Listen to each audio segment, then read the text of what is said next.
Olá, meu nome é Sebastião, eu atuo na área de desenvolvimento da Aperam e sou engenheiro de aplicações para o agronegócio. Nesse vídeo vamos falar sobre bicas de escoamento de grãos e como o uso de aço inox de alta resistência ao desgaste pode reduzir os custos de manutenção e as perdas de processo. Espera-se que na próxima década a produção de soja cresça pelo menos 44% e a de milho supere os 50%. E para a movimentação de toda essa riqueza, existem diversos equipamentos, dentre eles a bica. Bicas são essencialmente calhas que conduzem por gravidade os grãos de um ponto do processo para o outro. Podem ter diferentes formatos e capacidades, mas em todos os casos são calhas simples, com um sistema de acesso simples também e que escoam os grãos de forma bem eficiente. O principal problema é a umidade residual dos grãos que estão sendo transportados. E a própria movimentação constante é um processo bastante abrasivo para qualquer equipamento. Portanto, o principal modo de falha de uma bica é o desgaste. Para superar essa característica, diversas soluções vêm sendo testadas e algumas com relativo sucesso vêm sim reduzindo a velocidade de desgaste dessas estruturas. No entanto, estas soluções podem ter alto custo de aquisição, aumentam a complexidade da montagem do equipamento, causam incremento de peso da estrutura e, por fim, trazem alguns modos de falha que podem até ser perigosos para a estabilidade do processo. Como vimos nos vídeos anteriores, os aços 410 e Enduro 300 são excelentes opções para redução do desgaste no agronegócio.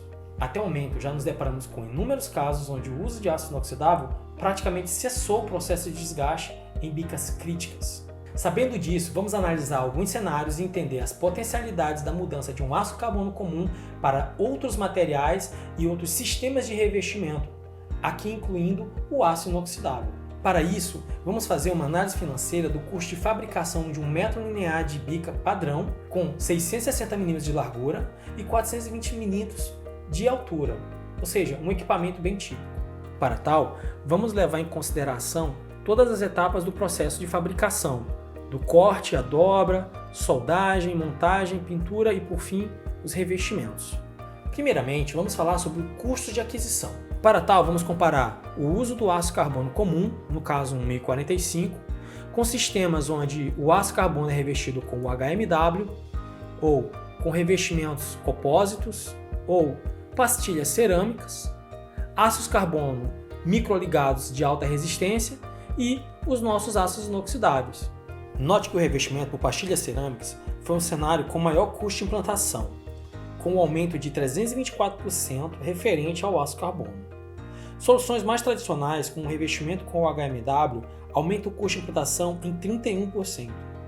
Com aços carbono de ultra alta resistência, esse valor sobe cerca de 63%.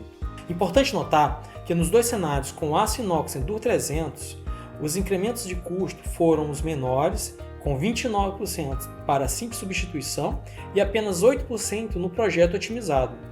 Essa otimização de projeto é possível devido às altas propriedades mecânicas do Enduro 300. Lembrando que para o cálculo desses custos de implantação foram levados em consideração os custos de matéria-prima, mão de obra e o custo do revestimento em si, como fica evidente no gráfico. Agora que já entendemos a questão do custo de aquisição, precisamos entender um pouco mais sobre o impacto em vida útil e os custos de manutenção. Considerando que a bica em questão, quando fabricada em aço carbono, já tinha algum gasto com manutenção a partir do seu segundo ano de uso, e sabendo que o uso de aço inoxidável aumenta a vida útil desse mesmo equipamento em pelo menos 3 vezes, vamos comparar os gastos no decorrer de 6 anos de vida útil.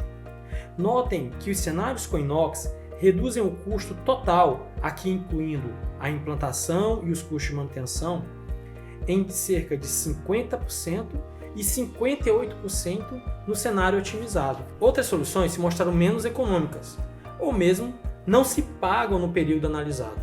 Espero que tenha ficado claro a importância da análise de cenários na hora de decidir qual material você vai aplicar em seu equipamento. E diferente do que é propagado, que o uso do aço inoxidável não é necessariamente a solução mais cara.